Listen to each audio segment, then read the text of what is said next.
cas de figure.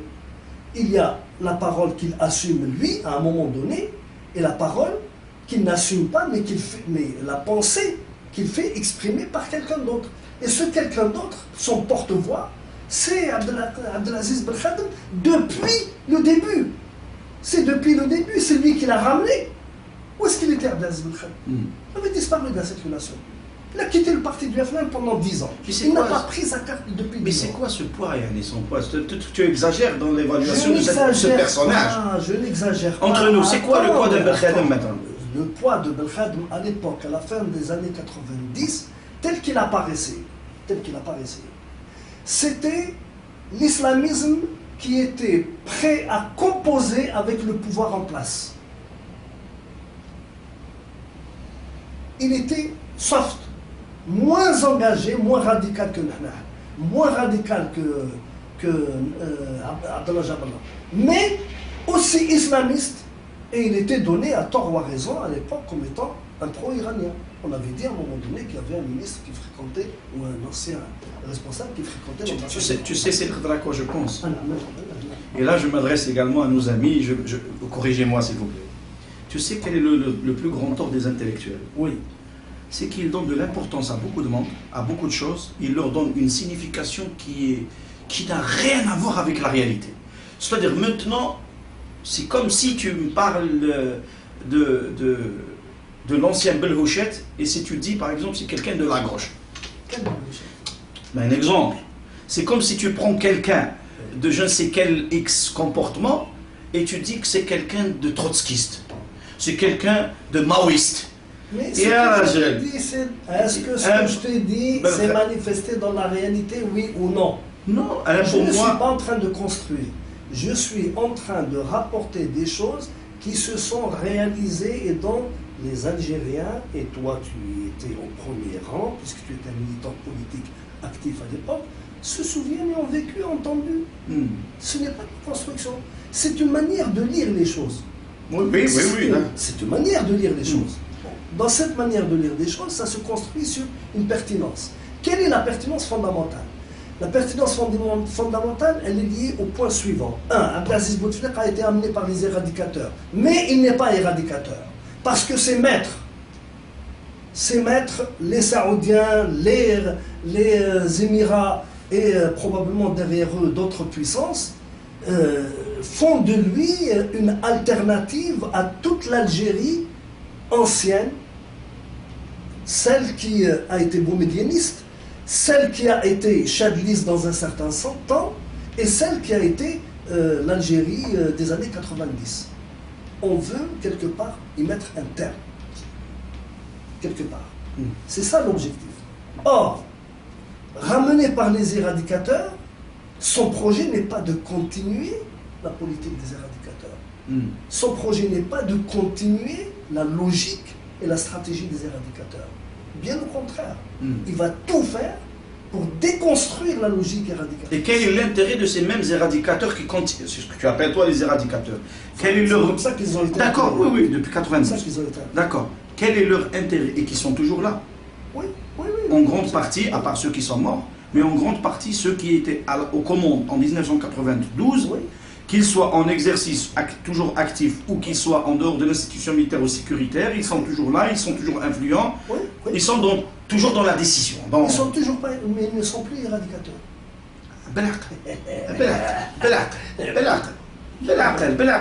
Quel est leur intérêt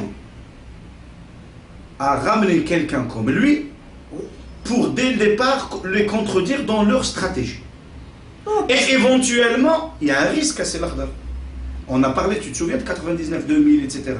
Une certaine mouvance est allée jusqu'à discuter d'une façon ou d'une autre, en Algérie aussi bien en Algérie qu'à l'étranger, avec Bouteflika, dans l'éventualité de traîner et d'ester un certain nombre de généraux de 92 devant le tribunal pénal international. Donc, quel est l'intérêt de cette élite dite éradicatrice en Algérie que de ramener quelqu'un, comme tu viens de le définir, de très conservateur, j'allais dire de schizophrène, parce que quelque part il a plusieurs discours à la fois, quelqu'un en qui on n'a pas confiance, qui peut jouer à l'occidental à un moment, qui peut jouer à la saoudienne à un autre, qui peut vendre la mèche demain matin, qui peut se retourner contre ceux qui l'ont ramené, qui peut...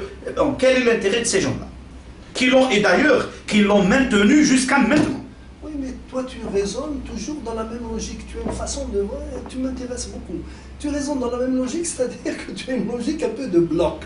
Ces gens peuvent évoluer, ces gens peuvent changer. Ce sont aussi, d'une certaine manière, des stratèges. Ils s'adaptent aux réalités.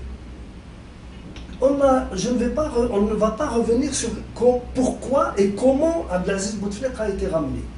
On l'a suffisamment débattu. Il y a eu des facteurs exogènes qui ont joué un rôle très important. Il y a eu des facteurs endogènes. Or, la venue d'Abdelaziz Bouteflika, elle a été comprise, elle a été justifiée comme étant l'homme, le sauveur de la dernière chance. C'est comme ça qu'il a été présenté. Non, mais tous ceux qu'ils ont ramenés depuis 62 ont toujours été considérés comme les hommes providentiels, les sauveurs, etc. Non, Zarouel, lorsqu'on l'a ramené en 95, c'est l'Ardal. Est-ce qu'il n'a pas été considéré comme un sauveur? Boudiaf en 82. Comment qu'il n'a pas été ramené? En 94, il n'a pas été ramené. C'est pas tout fait qu'elle a ramené, je suis désolé. C'est qui l'a ramené? Pas du tout. C'est la conférence du dialogue national qui a ramené Zarouel. Non, je l'ai expliqué suffisamment, je ne vais pas le refaire. J'ai dit qu'il y avait un véritable conflit qui est né à l'intérieur de l'institution militaire. Qui est-ce qui a rappelé Zarouel aux commandes? Il faut le reconnaître maintenant. C'est l'armée. C'est l'armée, oui. Point. C'est pas la conférence. Ce n'est pas les services. Les services étaient là jusqu'à l'arrivée de Zarouel. Oui. Tu es d'accord avec ça? Oui. Saha. Oui. Ceux qui ont ramené Boudiaf en 92, ne l'ont-ils pas ramené comme sauveur? Oui. D'accord, donc la thèse, en 79, Chedli Benjdid, après tout ce qui s'est passé, la conclave et les histoires, etc., est-ce que Chedli n'était pas ramené comme étant une solution médiane, une façon de surpasser, de dépasser le boumdienisme, etc., comme solution à l'Algérie de l'époque? Sauf qu'il a été ramené contre l'avis des services à l'époque. Chedli, c'est un cas intéressant. Parce que les services à l'époque étaient aux mains d'un certain Qasdi Merbah, qui ne voulait pas de Chedli Benjdid. Mais qui a travaillé avec lui. Après, qui a travaillé avec lui, qui a soutenu le régime, et que ce même Chedli Benjdid, avec la force et la puissance des services, de la sécurité militaire de l'époque, Chedli a survécu de 79 à 1992. 13 ans comme Boumediene d'ailleurs. Donc, c'est juste pour dire que la théorie du sauveur en Algérie, c'est une théorie mortelle. On nous a toujours imposé la théorie du sauveur pour dire que, attention, à part celui-là, on me kench. nous sommes d'accord. Tu es d'accord? Bien sûr. Ça. Revenons maintenant, mon frère, revenons, explique-moi. Qu'est-ce qui a poussé Benflis et le FLN à se mettre dans une situation d'opposition qui est devenue farouche contre Abdelaziz Bouteflika? C'est-à-dire la veille des élections de 2004, pendant la campagne électorale, et ça s'est tassé, ça a disparu définitivement juste après les élections. Il n'y a plus rien. Explique-moi si tu as en fait une explication. Il y a une explication, je te l'ai donnée tout à l'heure, mais je vais la redire. C'est que le FLN avec Benflis s'est renforcé de par les élections communales et s'est renforcé de par les élections législatives. Ça lui a créé un tissu qui lui était favorable au sein du parti. Peut-être que c'est ça qui l'a trompé. Parce qu'il a pensé peut-être actionner la société politique contre la société des services. Et c'est peut-être ça son erreur.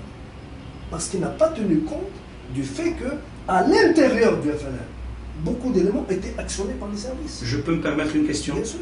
À ton avis, si tu es lecture, à ton avis, les élus en Algérie, avec tout le respect que je dois à des élus qui se sont battus eux-mêmes pour leur propre poste pour des raisons valables, que ce soit en Kabylie ou que ce soit dans des élus à l'échelle locale, de temps en temps nous avons des cas, des situations pour ne pas généraliser.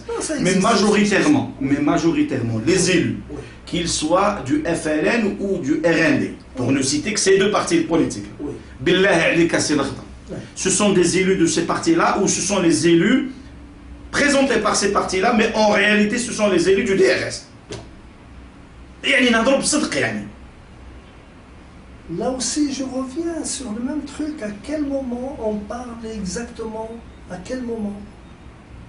Je pense que dans les élections législatives, effectivement, il y a de fortes chances pour que le DRS intervienne de manière massive dans le choix des élus. Dans les élections communales, c'est pas très évident. C'est pas très évident. Les partis politiques, c'est ça une des particularités de ce système politique qui s'est mis en place en 80. En 89, pardon. C'est que dans les élections communales, l'État qui pendant très longtemps s'est complètement détourné, on voit bien l'état des communes, donc il s'est complètement détourné de la gestion de la vie communale. Des collectivités locales. Ils s'en contrefichent. Donc il y avait une relative autonomie de guerre idéologico-politique entre les formations politiques. Cela. C'est pour cela qu'en fait, c'est pour cela on ne voit de majorité d'une façon ou d'une autre, à part l'expérience du fils de juin 90, oui. C'est-à-dire c'est pour cela qu'on voit que les majorités sont toujours entre les mains du RND et du FL. C'est comme si localement, c'est comme si le RND est un parti politique. Comme si le FLN n'est pas une machine au service d'une autre machine. Merci de citer, puisque moi je ne voulais pas citer, mais puisqu'on va citer, on cite. Ce qui est intéressant, c'est l'apparition du RND. Parce que le RND, c'est quoi? En 1996-97, il est né, ce parti. 97, voilà. 97. Ce sont les services qui se sont impliqués dans la fabrication de ce parti politique. Tout le monde le dit, je ne suis pas le premier, je ne serai pas le dernier. Et c'est peut-être d'une certaine manière un premier déverrouillage, ils ont pensé, un premier déverrouillage pour créer une polarité. Ils pensaient que cette polarité allait être attractive.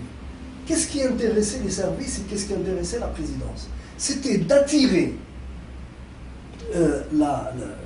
si on peut appeler ça une intelligence politique, une intelligence de compétences techniques, technocratiques, bureaucratiques, etc., dans un parti qui aurait été complètement encadré, scellé, dirigé par les services. Ce qui laissait aux autres partis politiques une main relativement libre. Parmi les autres partis politiques, quel était le parti politique qui bénéficiait historiquement d'une assise sociale, qu'elle soit de suiviste ou qu'elle soit de contestataire? C'est le FLN. C'est pour ça qu'il est peut-être temps de réfléchir sur la confrontation FLN-RND. Comment elle s'est configurée en 1997 et pourquoi elle est née à ce moment-là. Je crois savoir, un jour, si tu te souviens, on a discuté dans ce cadre, sur une énigme, peut-être qu'il la lèvera un de ces jours.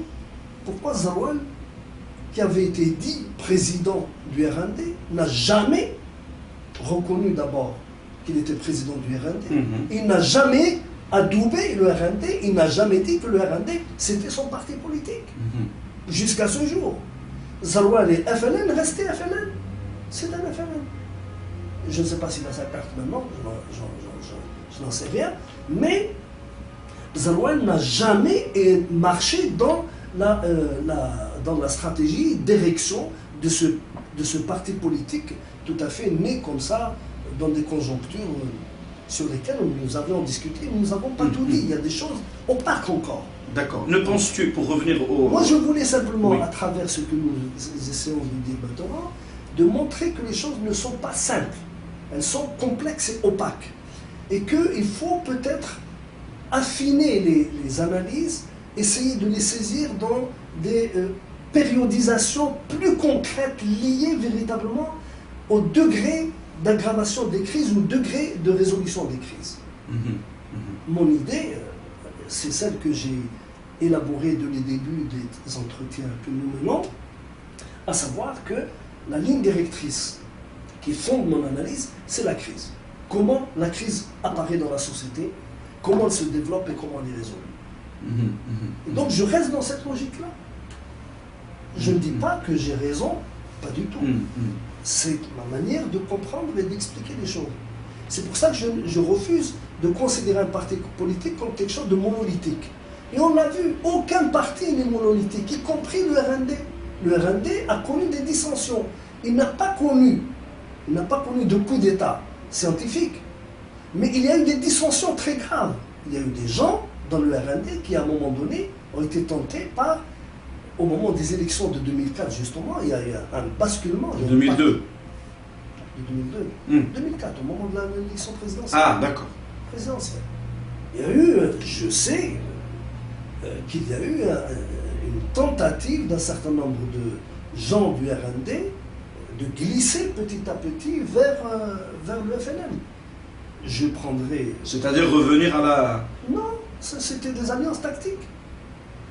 Tu es au courant, tu le sais très bien, que dans les campagnes